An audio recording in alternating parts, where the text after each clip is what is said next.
আজ একটা খুব সুন্দর রেসিপি বানাচ্ছি কুমড়ো পাতা দিয়ে মসুর ডালের পাতুরি। মসুর ডালের পাতুরি তো নানা রকমভাবে বানিয়ে থাকি। বাজার থেকে আজ মিষ্টি কুমড়োর পাতা নিয়ে এসেছিলাম।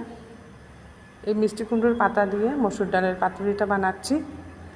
আর মসুর ডালের পাতুরি সবারই প্রিয়, একদম কচি কচি পাতা। এর জন্য প্রথমেই 1 কাপ মসুর ডাল নিয়েছি। মসুর ডালটা একটা বাটিতে নিয়ে নিলাম। এবার জল দিয়ে আমি আধা ঘন্টা ভিজিয়ে রাখবো মসুর ডালটা। আধা ঘন্টা ভিজিয়ে রাখলেই হয়ে যাবে। ওইদিকে কুমড়ো পাতাগুলো পরিষ্কার করে নিয়েছি ধুয়ে, আর ডাঁটাগুলো রেখে দিয়েছি, শুধু পাতাই লাগবে এই পাতুরিতে, তাই পাতা নিয়ে নিয়েছি। ডালটাও ভিজে গেছে। ডালটা এখন আমি একটা মিক্সিং জারে নিয়ে নিচ্ছি। আমার চ্যানেলটা যারা এখনও সাবস্ক্রাইব করেন নাই, সাবস্ক্রাইব করার অনুরোধ করছি, আর পাশে থাকা বেল আইকনটা প্রেস করবেন। এতে করে যখনই নতুন নতুন রেসিপি আপলোড করব, সাথে সাথে আপনারা নোটিফিকেশনটা পেয়ে যাবেন। ডালের মধ্যে 2টা কাঁচা লঙ্কা দিয়ে দিলাম। একটু ঝাল ঝাল হলে ভালো লাগে পাতুরিটা। ওইদিকে রাইস কুকারের মধ্যে জলটা গরম করে নিয়েছি, আর গরম জলের মধ্যে সামান্য লবণ দিয়ে দিলাম। এবার কুমড়ো পাতাগুলো এক এক করে গরম জলের মধ্যে আমি কিছুক্ষণ ডুবিয়ে রাখবো। এতে করে পাতাগুলো সফট হবে, আর কোনো কীটাণু থাকলে নষ্ট হয়ে যাবে। এইভাবে গরম জলের মধ্যে ডুবিয়ে রাখছি। 10 মিনিট ডুবিয়ে রাখলেই সফট হয়ে যাবে পাতাগুলো।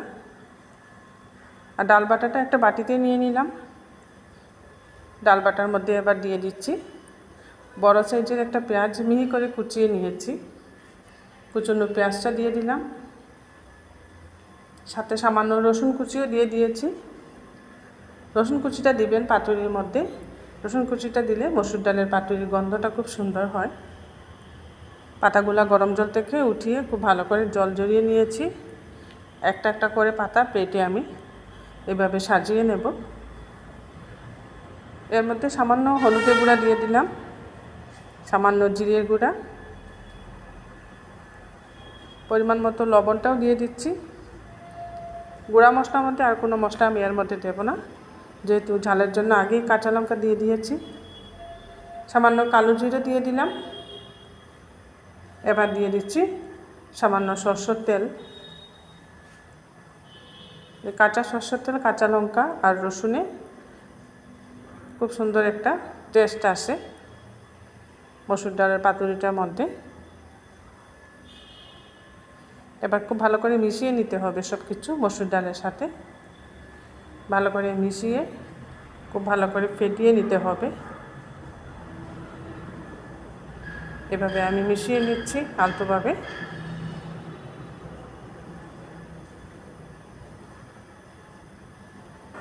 এবার খুব ভালো করে ফেটিয়ে 10 মিনিট রেস্টে রেখে দিয়েছিলাম। দেখুন খুব সুন্দরভাবে মিশে গেছে ডালের সাথে মশলাগুলা। আর তখন একটু টেস্ট করে দেখবেন ঝাল লবণ ঠিক আছে কি না। যদি টেস্ট না করে দেখেন, বানানোর পর সব কিছু ঠিকঠাক না হলে খেতে ভালো লাগবে না, রেসিপিটা নষ্ট হয়ে যাবে। এবার যে পাতাটা আমি প্লেটে রেখেছিলাম, সেই পাতাটার মধ্যে অল্প করে এই ডালের মিশ্রণটা দিয়ে দিয়েছি।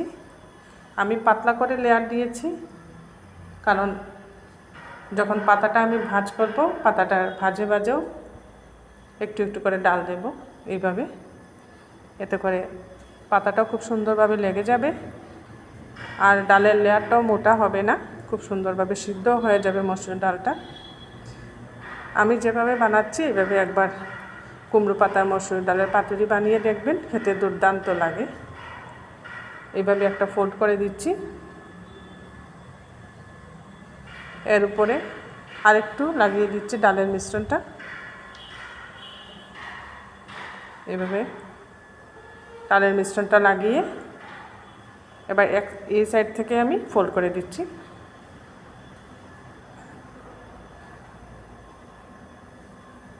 এইভাবে বানিয়ে নিলাম মশলা ভরে পাতুরিটা। আরেকটা আমি আপনাদেরকে বানিয়ে দেখাচ্ছি। এইভাবে 1 চামচ করে নিয়ে কুমড়ো পাতার মধ্যে দিয়ে দিলাম, আর একটু চেপটা করে দিচ্ছি যাতে লেয়ারটা পাতলা হয়। এবার এক সাইড মুড়ে নিয়েছি, অপর সাইডটাও এইভাবে মুড়ে নিচ্ছি। নমস্কার, কলিস কিচেনে সবাইকে স্বাগত জানাচ্ছি। কলিস কিচেনে আজ দারুণ টেস্টি একটা মসুর ডালের পাতুরি বানাচ্ছি। এই পাতুরিটা কলা পাতায় বানানো যায়, কলা পাতায় বানিয়ে আপনারা খেয়ে থাকেন। আজ আমি কুমড়ো পাতায় বানিয়ে দেখাচ্ছি আপনাদেরকে। উপর থেকেও সামান্য ডালের মিশ্রণটা দিয়ে দিলাম, এই ভাজের মধ্যেও দিয়ে দিচ্ছি। এবার প্লেটটা ঘুরিয়ে অপর সাইডটাও আমি এইভাবে ভাজ করে নিচ্ছি।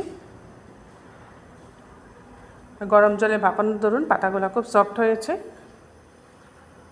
এইভাবে চেপে চেপে পাতার লেয়ারগুলো লাগিয়ে দিলাম। সবগুলা এই ডাল পাতুরি খুব সুন্দর করে কুমড়ো পাতায় মুড়িয়ে রেডি করে নিলাম। আমার এই রেসিপিটা যারা ফেসবুক থেকে দেখছেন, ফেসবুক পেজটা ফলো করে নেবেন। গ্যাসে একটা কড়াই বসিয়ে দিয়েছি, এর মধ্যে দিয়ে দিয়েছি রিফাইন্ড অয়েল। তেল আমি অল্প দিয়েছি এখানে, এগুলো শ্যালো ফ্রাই করবো এর জন্য। এবার একদম উপর দিকে আরেক চামচের মতো ডাল বাটাটা লাগিয়ে দিলাম। লাগিয়ে তেলের মধ্যে দেওয়ার পর পাতার এই সাইডেও আরেকটু ডাল বাটা লাগিয়ে দিচ্ছি, এতে করে পাতাটা পুড়ে যাবে না। আর গ্যাসের হিটটা একদম কম করে এগুলো ভাজবেন, তখন ভিতর দিকেও যে ডালটা দিয়েছি সিদ্ধ হয়ে যাবে খুব সুন্দর। দেখুন পাতুরিগুলা দেখতে খুব সুন্দর লাগছে। উপর দিকেও ডাল বাটা দিয়ে দিয়েছি 1 লেয়ার।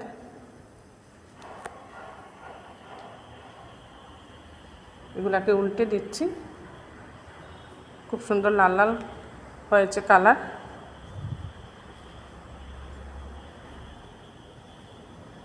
গ্যাসের হিটটা কম রেখে একটু সময় নিয়ে এইভাবে বারবার উল্টে পাল্টে লাল করে ভাজতে হবে। যারা মসুর ডালটাকে নিরামিষ হিসাবে খেয়ে থাকেন, আপনারাও এইভাবে কুমড়ো পাতায় মসুর ডালের পাতুরিটা বানিয়ে নিতে পারেন। শুধু এর মধ্যে যে পেঁয়াজ রসুনটা দিয়েছি এটা না দিয়ে আপনারা কাঁচা লঙ্কা, আদা কুচি, কালো জিরে দিয়ে এটা বানিয়ে নিতে পারেন। ওইভাবে বানালেও ভালো লাগে নিরামিষ মসুর ডালের পাতুরি।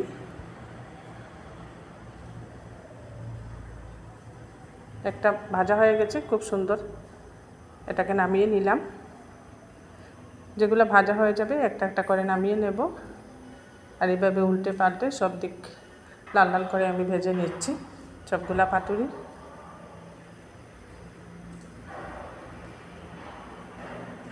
এটাও ভাজা হয়ে গেছে, নামিয়ে নিচ্ছি। সবগুলা পাতুরি ভাজা হয়ে গেছে, একটা প্লেটে উঠিয়ে নিলাম। এবার গরম গরম ভাতের সাথে পাতুরি সার্ভ করতে হবে। আর এই পাতুরিটা গরম গরম খেলে খুব ভালো লাগে এর টেস্টটা। এটা খাওয়ার ঠিক আগেই আপনারা বানাবেন, ঠান্ডা হলে কিন্তু ভালো লাগবে না, আর একটু শক্ত হয়ে যাবে ঠান্ডা হওয়ার পর। সব কিছু রেডি করে রেখে দিবেন, ভাতটা বাড়ার আগেই পাতুরিটা বানিয়ে নেবেন। ভাতের সাথে সার্ভ করে দিলাম কুমড়ো পাতা দিয়ে মসুর ডালের পাতুরি।